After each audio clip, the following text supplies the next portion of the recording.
Hi friends, स्वागत है आप सभी का आपके अपने यूट्यूब चैनल बैंकर्स वाला पे।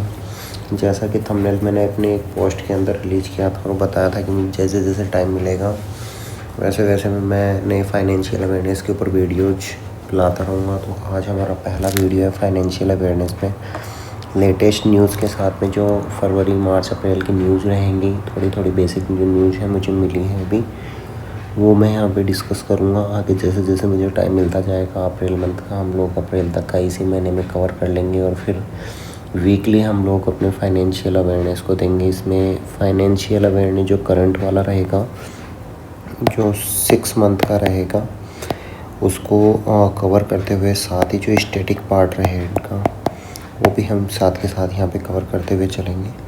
इससे बेनिफिट ये होगा कि स्टैटिक पार्ट और हमारा जो करंट अफेयर्स का पार्ट होगा 6 मंथ का, ये दोनों हमारे साथ के साथ कवर होते रहेंगे और तो ये हमारे लिए एक बेनिफिशियल रहेगा। तो चलो वीडियो को स्टार्ट करते हैं। अभी रिसेंट न्यूज़ जो आ रही थी उसके अंदर एक वर्ड आप लोगों ने देखा होगा, बीमा अस्पा।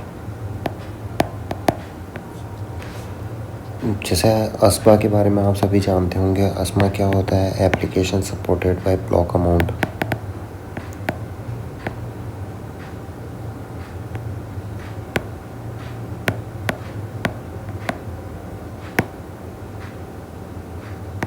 ये ज़्यादातर लोग जो शेयर मार्केट के अंदर आईपीओ लगाते हैं उन लोगों को पता होगा। उसके अंदर क्या रहता है, कोई भी एप्लीकेशन जब आप लगाते हैं उस एप्लीकेशन के अंदर क्या रहता है, आपका अकाउंट के अंदर मनी होल्ड पे चला जाता है और जब ये पैसा होल्ड पे चला जाता है और शेयर का जब अलॉटमेंट आता है उस टाइम पे ये पैसा कंपनी के अकाउंट में चले जाते हैं और आपका जो डीमेट अकाउंट होता है, डीमेट अकाउंट के अंदर आपके शेयर क्रेडिट हो जाते हैं।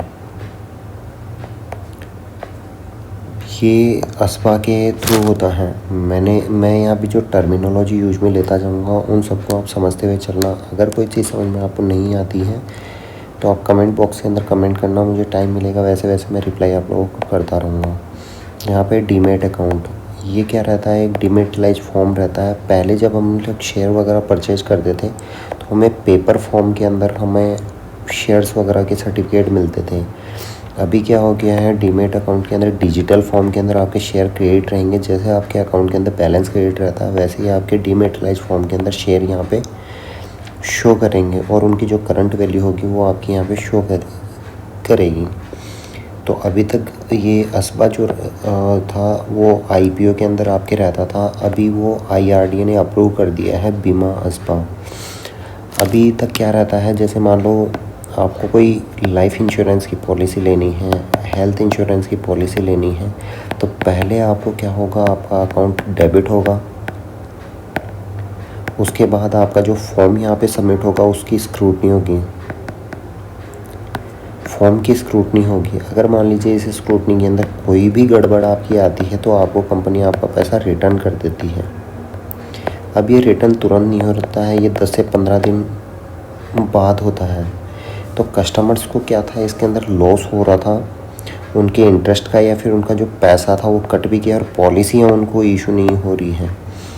तो यहाँ पे आईआरडीए ने थोड़ा सा रिलैक्सेशन दिया है और कस्टमर्स को यहाँ पे बहुत बेनिफिशियल ये चीज़ होगी। उसमें फ़ायदा ये होगा कि जब तक आपको पॉलिसी इशू नहीं होगी तब तक आपके अकाउंट के अंदर क्या रहेगा, सिर्फ पैसा होल्ड पे रहेगा, मतलब पैसा डिडक्ट नहीं होगा। ये पैसा डिडक्ट कब होगा, जब आपको पॉलिसी यहाँ पे हेल्थ इंश्योरेंस लाइफ इंश्योरेंस की पॉलिसी आपको इशू हो जाएगी, उसके बाद में ये पैसा आपके अकाउंट से डेबिट होगा, कंपनी के खाते के अंदर क्रेडिट रहेगा। इसमें फ़ायदा ये रहेगा कि स्क्रूटनी का जो टाइम हो रहा था जिसके बाद में पॉलिसी इशू होती है तो जो डिले टाइम था वो नहीं होगा। यहाँ पे इंस्टेंट, यहाँ पे अगर पैसा जैसे ही आपका पैसा अकाउंट से डिडक्ट होता है इंस्टेंटली आपको यहाँ पे पॉलिसी इशू होगी। इसके अंदर ट्रांसपेरेंसी होगी, कस्टमर को ये पता रहेगा कि मेरा पैसा यहाँ पे खाते से कट गया है और अभी मुझे यहाँ पे पॉलिसी इशू हो जाएगी। तो ये कुछ बेनिफिशियल वाली चीज़ें रहेंगी जो बीमा अस्पा के थ्रू यहाँ पे होगा। तो इसके अंदर बीमा अस्पा के अंदर हमें मोटे मोटे 2 चीज़ देखनी है। वो क्या क्या है। एक तो हमें देखना है इसके अंदर कि एक तो हमें यहाँ पे देखना है कि बीमा सभा के अंदर ये किस किस के लिए, लाइफ इंश्योरेंस के लिए एंड हेल्थ इंश्योरेंस के लिए है। लाइफ इंश्योरेंस और हेल्थ इंश्योरेंस के लिए है। इसके साथ ही अगर 14 डेज के अंदर पॉलिसी हमें इशू नहीं होती है कस्टमर को, अगर पॉलिसी, तो इनको क्या करना पड़ेगा, पैसा इनका ये जो होल्ड मार्क है यहाँ पे, तो होल्ड को रिमूव करना पड़ेगा। इससे कस्टमर को पता चल जाए कि भाई मेरा पैसा जो ब्लॉक था ASPA के अंदर, वो पैसा रिलीज हो गया और मुझे पॉलिसी इशू यहाँ पे नहीं हुई है। तो ट्रांसपेरेंसी इसके अंदर पूरी रहेगी। और इन 14 डेज के अंदर केवल एक बार मॉडिफिकेशन इसके अंदर अलाउ रहेगा। किसी भी तरह का अगर मॉडिफिकेशन, चाहे वो कस्टमर की तरफ से हो या फिर कंपनी की तरफ से हो, इसके अंदर एक बार मॉडिफिकेशन यहाँ पे अलाउ रहेगा। तो ये कुछ चीज़ें थी जो बीमा ASPA की थी। अब IRDA इसको रेगुलेट करता है, तो IRDA के बारे में जो स्टैटिक पार्ट है वो हम यहाँ पे देख लेते हैं। सबसे पहले IRDA की फुल फॉर्म, IRDA की फुल फॉर्म है insurance regulatory development authority of India. आप लिख लेना, अगर मैं इन चीज़ों को लिखता हुआ चलूँगा तो काफ़ी टाइम यहाँ पे अपना लग जाएगा। Insurance regulatory development authority of India, इसका फॉर्मेशन कब हुआ था? 1999 के अंदर इसका फॉर्मेशन हुआ था। ये इंश्योरेंस को इंश्योरेंस सेक्टर को रेगुलेट करने वाली रेगुलेटरी बॉडी है। इसका जो हेड क्वार्टर इसका हैदराबाद में है।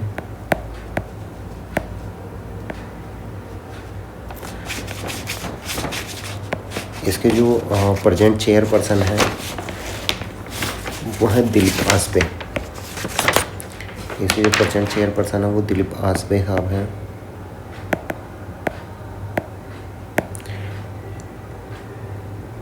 तो ये इसके कुछ फैक्ट्स हैं जो आपको याद रखने हैं। चलिए नेक्स्ट न्यूज़ पे अपन चलते हैं। सेबी ने अभी 5 करोड़ रुपए की पेनल्टी लगा दी है। वो लगाई है ICCL के ऊपर। ICCL मतलब Indian clearing corporation limited. Full form जो मैं बोलता चाह रहा हूँ वीडियो के अंदर, ये स्टैटिक का पार्ट है, आप नोट डाउन करते हुए चलना ताकि बाद में जाके बर्डन नहीं होगा और साथ ही हमारे जो फैक्ट्स हैं वो क्लियर होते चलेंगे। ICCL Indian clearing corporation limited है। ये किसके अंडर में काम करता है? अंडर BSE के अंडर में ये काम करता है। ICCL का काम है जो शेयर अलॉटमेंट होते हैं, उनके जो फंड्स वगैरह आते हैं, उन फंड्स वगैरह का सेटलमेंट करने का काम ICCL का रहता है।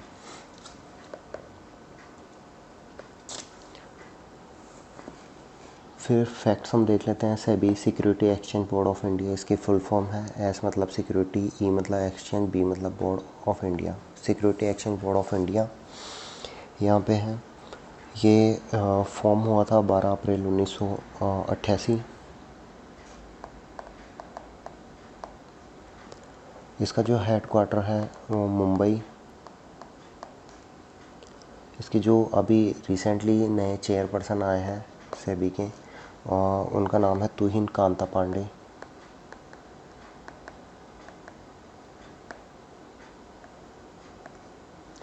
तुहिन कांता पांडे।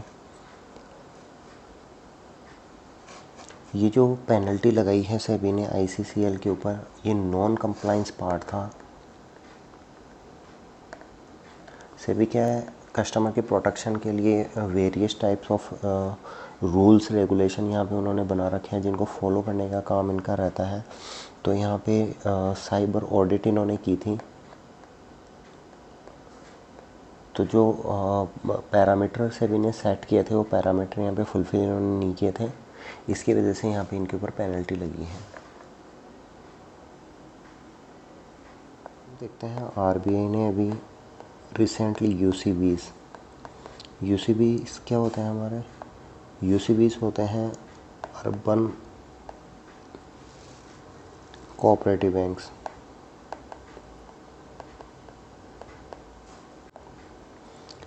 इनकी जो लिमिट है वो रिवाइज्ड की है। इसमें रिवाइज्ड क्या किया है, UCBs का जो टोटल एक्सपोजर है उसका मिनिमम 50% इनको स्मॉल वैल्यू लोन्स के रूप में देना है।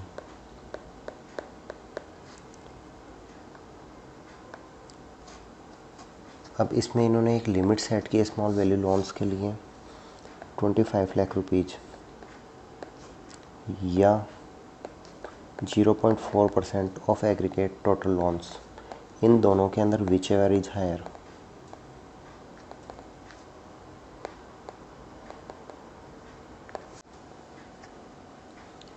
यहाँ पे 25 लाख रुपए और 0.4% जो इन दोनों के अंदर से ज़्यादा होगा।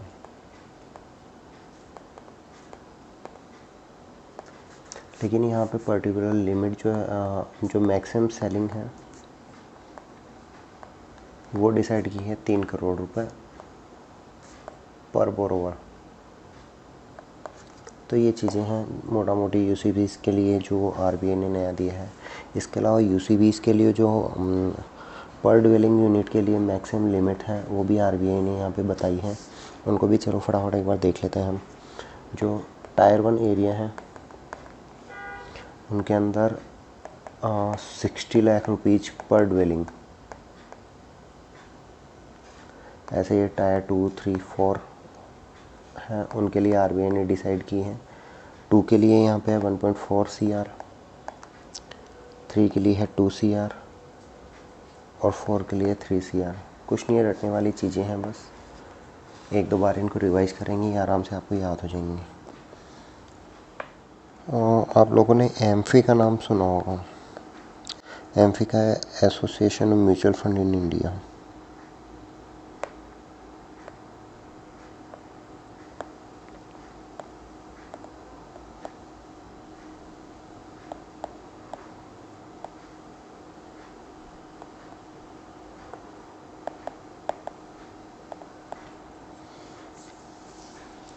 एम्फी ने क्या अभी 3 लेटेस्ट नई इनिशिएटिव्स लॉन्च किए हैं। ये 3 इनिशिएटिव क्या है, एक तो है छोटी एसआईपी, मात्र 250 रुपये पर मंथ के ऊपर आप एसआईपी इसमें शुरू कर सकते हैं। दूसरा है एक तरुण योजना। ये तरुण योजना मुद्रा के अंदर भी है, शिशु तरुण और तरुण प्लस जो अभी लेटेस्ट अमेंडमेंट अभी किया है, जिसके अंदर मुद्रा की लिमिट जो है 20 लाख रुपए गवर्नमेंट ने कर दी है। ये वो नहीं है। यहाँ पे एमफी ने 3 इनिशिएटिव लॉन्च किए हैं। पहला छोटी एसआईपी, एक तरुण योजना। तरुण योजना के अंदर फाइनेंशियल लिटरेसी जो है वो स्कूलों के अंदर चालू की जाएगी।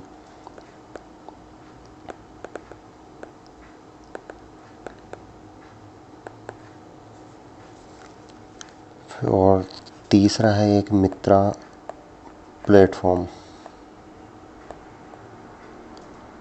अभी तक क्या होता था, जैसे मान लीजिए किसी के पेरेंट्स वगैरह ने अपने नाम से कोई एसआईपी वगैरह म्यूचुअल फंड के अंदर लमसम इन्वेस्टमेंट वगैरह किया है और उन्होंने कहीं इस चीज़ का जिक्र नहीं किया और वो एक्सपायर हो जाते हैं, तो बाद में जो उनके लीगल हायर्स वगैरह उनको पता नहीं रहता कि हमारे गार्जियंस वगैरह ने कहाँ क्या इन्वेस्टमेंट किया है।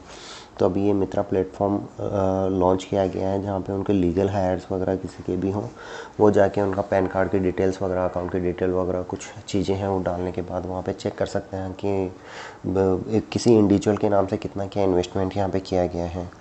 तो ये एमपी ने 3 अच्छे से यहाँ पे बढ़िया बढ़िया इनिशिएटिव्स लॉन्च किए हैं। एक सिंगल वन लाइनर भी देख लेते हैं आज की इस न्यूज़ के अंदर है। पीएनबी और आईटीबीपी